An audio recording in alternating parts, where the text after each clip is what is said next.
Benoîte, humble bergère, tournée vers le Très-Haut, découvrant son rosaire. Imaginez-vous un seul instant une série d'apparitions qui dure de 1664 à 1718. 54 fois la Vierge Marie qui apparaît à une jeune fille qui elle-même venait à peine d'avoir 17 ans, une bergère qui régulièrement de 1664 à 1718 aura le bonheur de rencontrer et de voir la Vierge dans des apparitions. Il s'agit de Benoîte Rancurel. Et comme nous le voyons d'ailleurs sur notre grotte, la petite Benoîte va entrer dans la famille des religieuses tertiaires dominicaines. Mais cette Benoîte Rancurel va être aussi un chemin du Seigneur dans les apparitions de la Vierge pour nous conduire à un message essentiel, celui de Notre-Dame du Lot. Notre-Dame du Lot, c'est en France. C'est dans le sud de la France, dans le diocèse de Gap et d'Embrun. Notre-Dame du Lot, malgré cette longue période d'apparition, attendra en 2008 pour connaître la reconnaissance de l'Église sous l'instigation de Monseigneur Di Falco. C'est seulement en 2008, oui, que les apparitions de Notre-Dame du Lot vont connaître, je dirais, une certaine approbation de l'Église. N'empêche qu'avant, il y a eu tout un cheminement, il y a eu toute une dévotion, il y a eu une série de pèlerinages. Et c'est d'ailleurs Notre-Dame du Lot qui va donner son nom à ce beau village du sud de la France, dans cette zone des Pyrénées.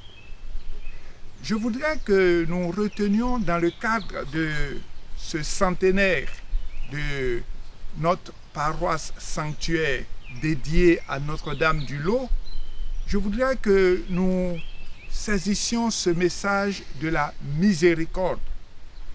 Oui, c'est un message essentiel dans les apparitions de Notre-Dame du Lot, mais c'est un message qui n'a pas dérogé aux grâces habituelles que nous avons dans les lieux de pèlerinage. Grâce de guérison, grâce de conversion, grâce de la rencontre du Seigneur, mais surtout grâce de la paix intérieure que propose la miséricorde de Dieu.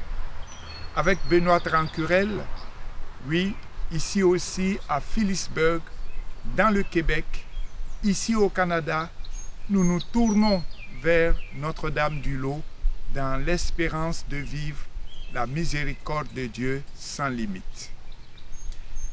Ce que nous dit l'histoire, c'est que c'est le pape Benoît XVI qui, dans la cause introduite pour Benoît Rancurel, va accéder, je dirais, à un processus de béatification de Benoît Rancurel.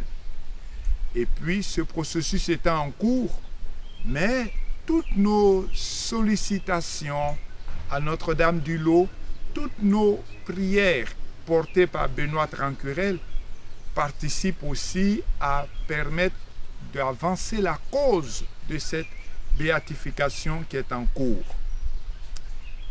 Pour terminer, je voudrais que sous cette belle appellation de Notre-Dame du Lot, nous puissions continuer à persévérer sur le chemin de la conversion.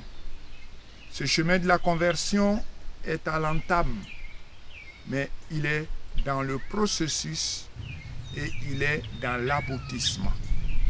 Puissions-nous alors ne jamais baisser les bras et toujours compter sur la providentielle assistance de Notre-Dame du Lot. Qui nous devance, plus grand que notre cœur, dans un profond silence, convertit le veilleur. Ave